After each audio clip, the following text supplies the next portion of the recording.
Hello, students. Today we shall be learning about two very important concepts, which are man plank and man trolley type of problems, which are found in the chapter System of Particles and Rotational Motion, particularly in the center of mass portion of it, right? So let us first get the core concept sorted. So we had already studied that the acceleration of center of mass in vector form is given by m1 a1 plus m2 a2 and so on divided by m1 plus m2, which means the denominator comprises of total mass. अब आप जरा समझिए कि ये जो है ये term m1 a1 vector what does it signify. ये है the net force on particle 1।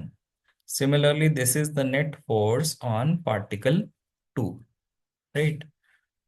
तो इस पूरे न्यूमरेटर टर्म को अगर मैं देखूं तो ये क्या सिग्निफाई कर रहा है? This is the net force on the entire system, ठीक है, divided by this is obviously total mass of the system. तो acceleration of centre of mass is total force on the system divided by total mass on the system.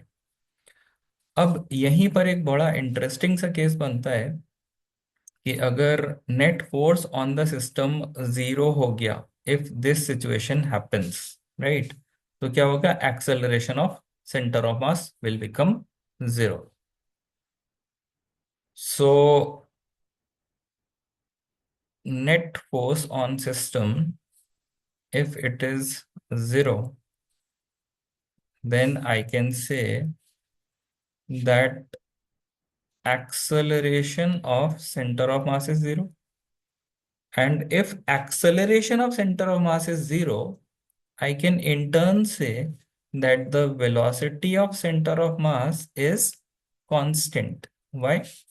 Because ACOM जो होता है ये क्या होता है? D V C O M by D T होता है, सबको पता होगा ये। So if this term is zero, rate of change of velocity of center of mass with respect to time is zero, which means velocity of center of mass is constant, ठीक है। तो velocity constant होने में भी दो cases बन जाते हैं कि वेलोसिटी कांस्टेंट है और जीरो है, और वेलोसिटी कांस्टेंट है और नॉन जीरो है, ठीक है।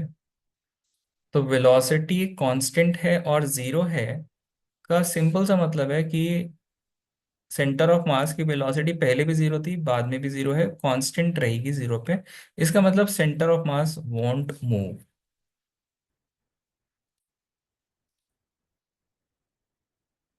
अच्छा, किस डायरेक्शन में मूव नहीं करेगा? जिस डायरेक्शन में एक्सेलरेशन ऑफ सेंटर ऑफ मास का कंपोनेंट जीरो होगा उस डायरेक्शन। अगर एब्सोल्युटली सेंटर ऑफ मास के तीनों ही कंपोनेंट जीरो हैं तो किसी भी डायरेक्शन में मूव नहीं करेगा centre of mass, right. And if at all velocity of centre of mass is not zero, let say ये 5 है, तो ये 5 से ही चलता रहेगा यूनिफॉर्म मोशन करते हुए, ठीक है। तो ये वाला जो कॉन्सेप्ट है, ये लेफ्ट हैंड साइड पे जो मैंने बनाया, ये यूज होता है मैन प्लैंक टाइप प्रॉब्लम्स में। ओके,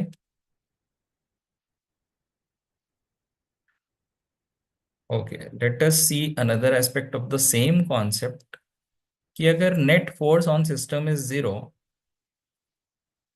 तो net force on system can be written as d by d t of net momentum of the system, ठीक है। F is equal to d p by d t, everyone knows. तो अगर ये zero हुआ, इसका मतलब rate of change in momentum of system is zero. इसका क्या मतलब हुआ? कि the total momentum of system is a constant, जिससे मैं कह सकता हूं कि total initial momentum of the system should be equal to total final momentum of the system. और ये वाला जो कॉन्सेप्ट है बेटा, ये यूज होता है मैन ट्रॉली प्रॉब्लम्स में,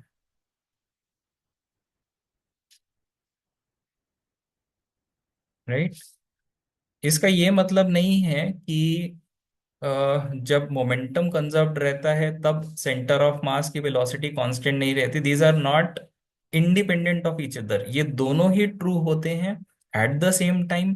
बट हाँ, न्यूमेरिकल एप्लीकेशन में अगर हम देखें तो सॉल्व करने में अप्रोचेस डिफरेंट होते हैं कि भाई अगर वेलोसिटी की बात हो रही है यानी मोमेंटम की बात हो रही है तो हम मोमेंटम कंजर्व कराएंगे, और जब पोजीशन की बात हो रही है कि इस क्वेश्चन में हम देखते हैं कि ये पर्सन आगे चल रहा है, जब इस एंड पे पहुंचेगा तो प्लैंक किधर मूव करेगा, कितना मूव करेगा, पोजीशन की बात हो रही है, डिस्प्लेसमेंट की बात हो रही है, राइट।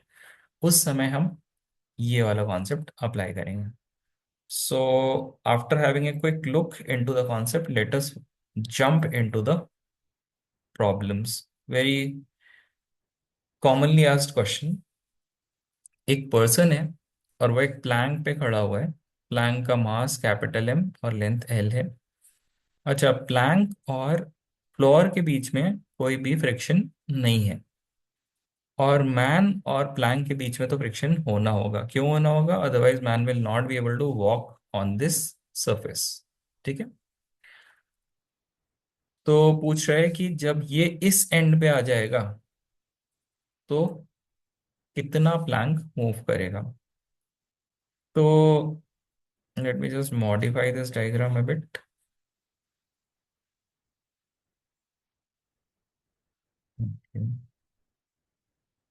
तो आप देखिए बेटा, ये जब चलेगा तो आगे इसके पैर पे फ्रिक्शन लगेगा, और न्यूटन के थर्ड लॉ से equal and opposite friction plank पे लगेगा, राइट।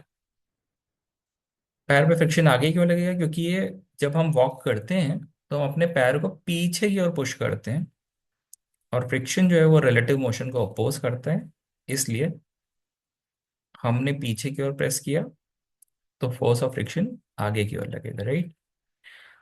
तो आप देखें तो मैन का जो एक्सेलरेशन है, मैन का एक्सेलरेशन आगे की तरफ है due to this frictional force, और प्लैंक का एक्सेलरेशन पीछे की तरफ है due to this frictional force acting on the plank. But अगर मैं इसको एज ए सिस्टम देखूं, as a system, I can say that the net force on the system is zero. ठीक है। तो net force on the system is zero, तो ऊपर वाली कहानी अप्लाई हो जाएगी कि acceleration of centre of mass is zero, so velocity of centre of mass is constant. And because ये मैन और प्लैंक इनिशियली रेस्ट पे थे, इसलिए सेंटर ऑफ मास इनका मूव नहीं करेगा। ठीक है। तो इनका सेंटर ऑफ मास मूव नहीं करेगा, तो when this man comes to the other and,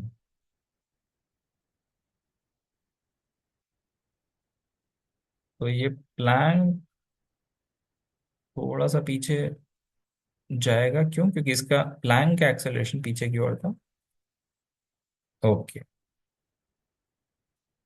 so if I say that from the initial position, Planck has gone back by x, ठीक है, and man has walked on the plank by a distance L।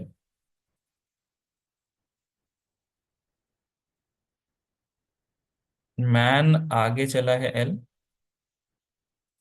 और Planck पीछे गया है x,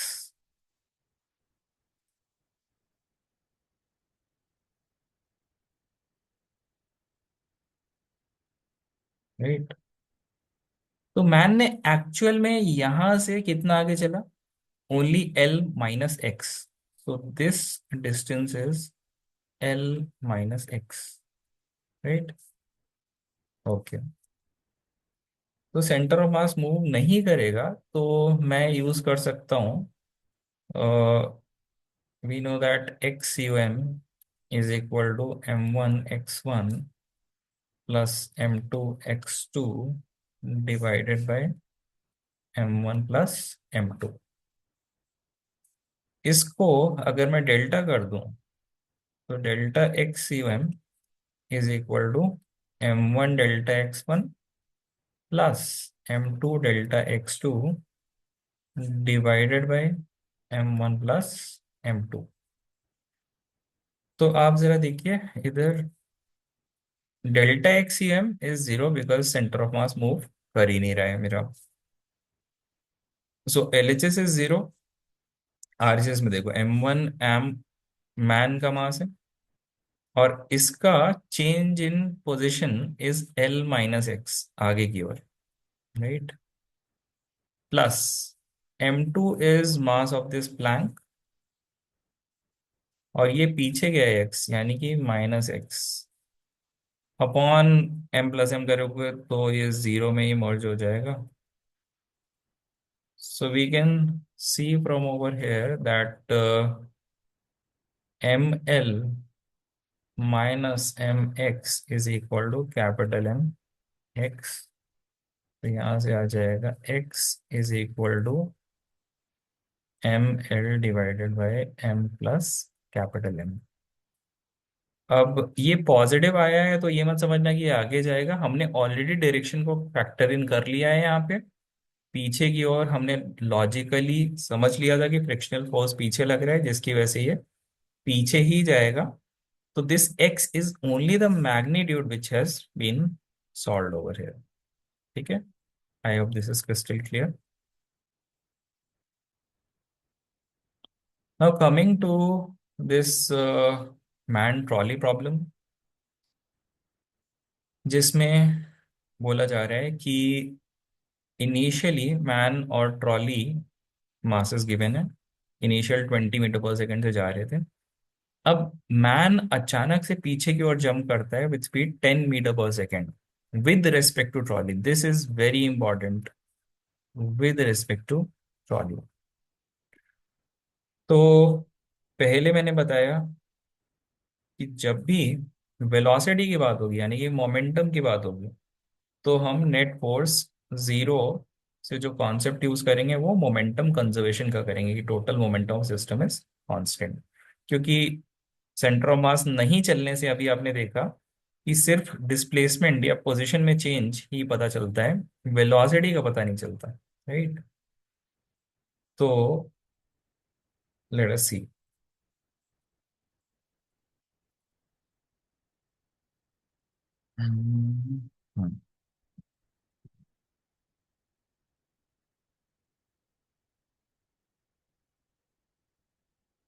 So let's say this person jumps back,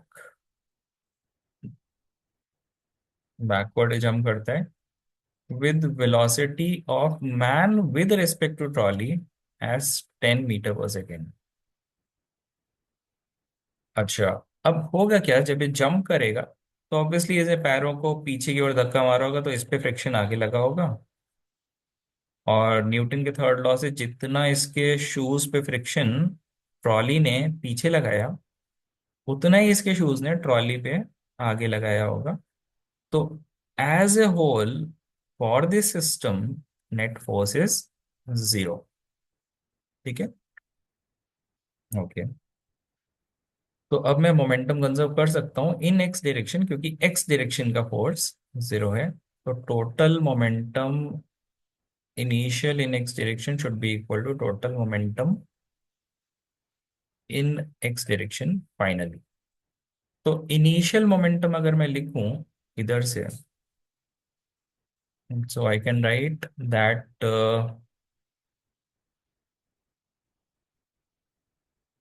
दोनों की velocity 20 ही होगी इस मोमेंट पे। So I can very easily write that this is 50 plus 100 kg into 20. So this is 150 into 20. This is 3000 kg metre per second. ठीक है, अब final momentum लिखना है मुझे। तो इस फ्रिक्शनल फोर्स की वजह से इसकी वेलोसिटी कुछ चेंज हो जाएगी, राइट। इसकी वेलोसिटी कुछ बदल जाएगी, तो लेट्स से इसकी वेलोसिटी हो गई बी डैश। ठीक है। तो ये बी डैश तो इसकी velocity with respect to ground है, बट ये जो 10 मीटर पर सेकेंड है, ये velocity with respect to trolley है। तो मुझे मोमेंटम कंजर्व करना है अगर, तो मैं एक जगह पे ही बैठ के मोमेंटम ऑब्जर्व करूंगा। And the safest place to write momentum is with respect to ground. तो मैं क्या करता हूँ, इसकी वेलोसिटी जो with respect to trolley given है, मैं इसको विद रिस्पेक्ट टू ग्राउंड में कन्वर्ट करता हूँ सबसे पहले। So we know that velocity of man with respect to trolley is velocity of man minus velocity of trolley। तो यहां से मुझे क्या मिलता है, velocity of man with respect to ground is equal to velocity of man with respect to trolley plus velocity of trolley। and mind you this velocity of trolley जो है, this is after jump। Before jump वाली ये जो 20 metre per second थी, ये मत लिखिएगा until unless it is mentioned in the question। in 99.9% of the questions it is not mentioned। तो आफ्टर जंप वाली लेना। तो velocity of man in vector form if I am writing, this is how much velocity of man with respect to trolley is minus 10 I cap plus velocity of trolley is v dash I cap। ठीक है। Okay, now let me conserve the momentum. तो total final momentum में लिखना चाह रहा हूँ, तो this will be capital M into b dash plus, अब I don't know whether if ये पीछे वाली लाइक दिस 10 इज ग्रेटर और this b dash is greater, so I put it in the exact vector form as it is, right. So I will write it as small m into minus 10 plus v dash. All of this is in I cap direction, so I'm not writing I cap. So this would be how much? 100 v dash plus 50 minus 10 plus v dash. अब initial और final momentum को equate करिए, so I am just putting this value over here, 3000। So what I get?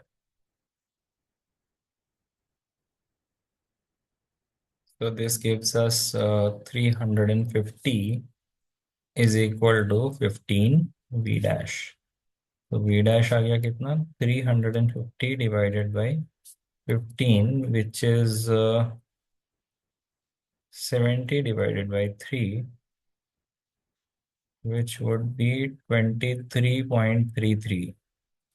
तो हमने जो conceptually सीखा था बेटा कि इनिशियली ये 20 से चल रहा था, ये फ्रिक्शनल फोर्स ने इस ट्रॉली को आगे की ओर एक्सेलरेट करा है, जिसके वजह से इसकी वेलोसिटी बढ़ के 23 पॉइंट समथिंग हो गई, right. So conceptually it is very correct. Okay, so I hope this concept is clear to you and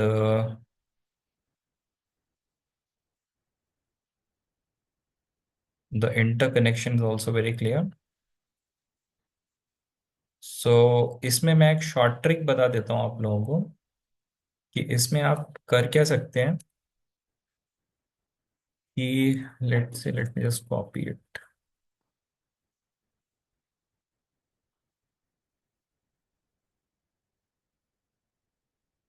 exam point of view से एक शॉर्ट ट्रिक है इसमें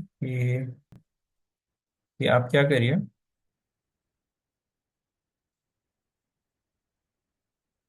जो प्लैंक है उसका सेंटर ऑफ मास आप लेफ्ट एंड पे मान लीजिए। आई नो इसका centre of mass left and पे नहीं होगा, कहीं इसके मिड पॉइंट पे होगा, राइट, इधर होगा। But what you do, you assume that its centre of mass is at the left most end of the plank, right. Okay, तो मैन का सेंटर ऑफ मास किधर होगा, मैन का इधर ही होगा। तो अगर मैं इसको एक्स एक्सिस बोल दूं और इसको मैं वाई एक्सिस बोल दूं, तो initial position of centre of mass in x direction में अगर निकालूं, तो both are at origin, so this would be m into zero plus capital M into zero divided by m plus m which is zero. फिर क्या करिए, conceptually हमने सीखा कि प्लैंक पीछे जाएगा, right?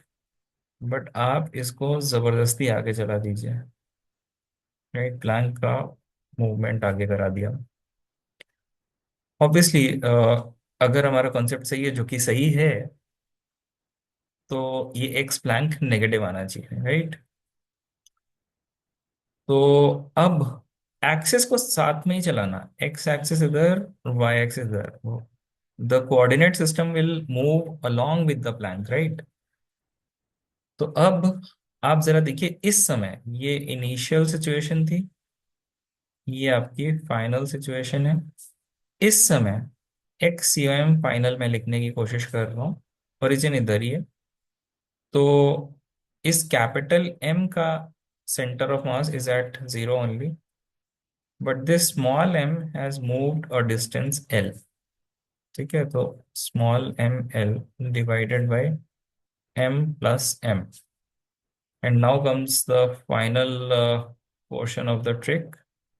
This x blank would be x cum initial minus x cum final. तो अब जरा देखिए कितना आ जाएगा, zero minus m L upon m plus m. Match करिए, ये नेगेटिव इसलिए है क्योंकि हमने इसको आगे चलाया था। Match it with the answer which we had received in the previous proper method. It consumes very less time. अभी आपको इस क्वेश्चन में शायद लग रहा होगा कि टाइम जो है वो बहुत ज़्यादा एक्सट्रीमली सेव नहीं हो रहा है, बट आप ट्राई करिएगा। दिस इज अ होमवर्क कि भाई एक बोट है, उसमें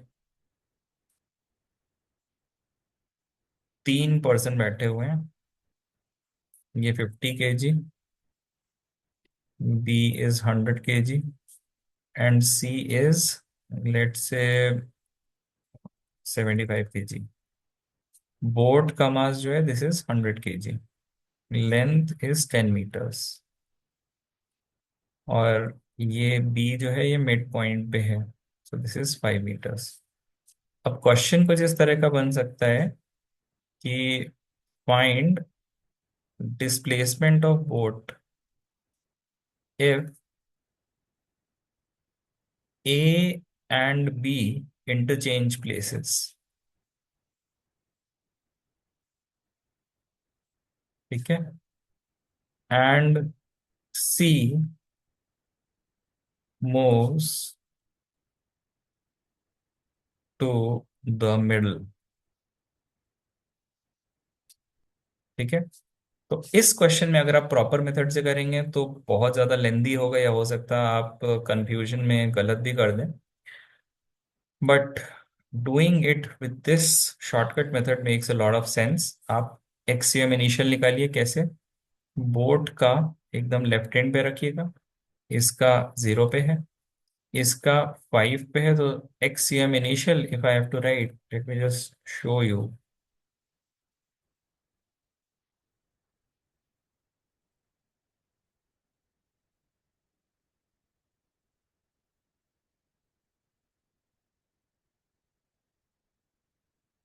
सो मैं इनिशियली एक्सियम निकालूंगा, x cm initial is zero plus zero, ये बोट के लिए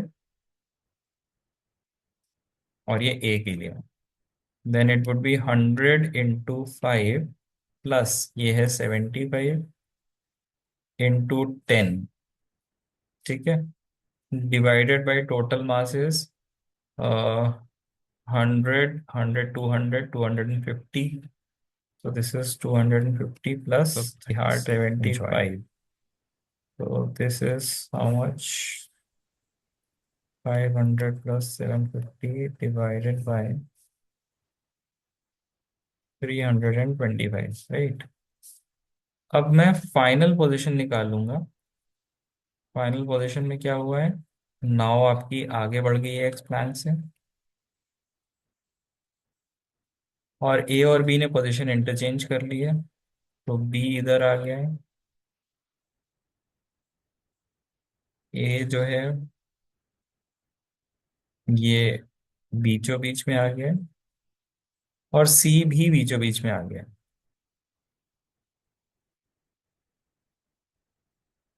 तो एक्स यू एम फाइनल अगर मैं लिखता हूँ, तो this is how much. Axis अभी भी लेफ्ट हैंड पे ही अटैच होगी, सेंटर ऑफ मास बोर्ड का लेफ्ट हैंड पे ही रखिए। तो 0 + 0 plus 50 and C are at the same position, so 50 + 75, I am sorry, A and C are at the same position, into 5 divided by 325, right? And x plank would be x cum initial minus x cum final. तो x cum initial कितना आया था भाई, ये आया था 1250, 1250 by 325 minus, ये कितना हो जाएगा, this would B 50 + 75, this is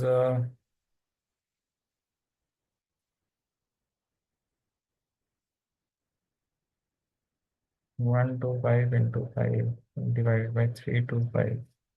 So this would be 625 by 325.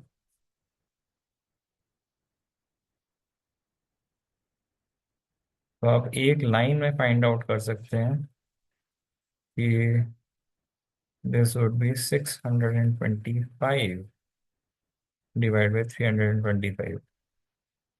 आप इसको अदरवाइज प्रॉपर मेथड में इसको कैंसलेशन आप कर सकते हैं।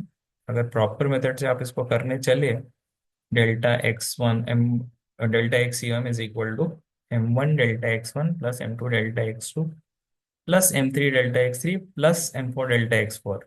कैलकुलेशन भी ज़्यादा हो जाएंगी, कंफ्यूजिंग भी हो जाएगा, एंड एग्जाम ओरिएंटेड अप्रोच भी नहीं होगा। तो use this shortcut method when ever possible, right? So I hope we have had a deeper understanding of the concept level as well, and we have also found a shortcut trick for our examination as well. So see you in our next class. Till then, goodbye.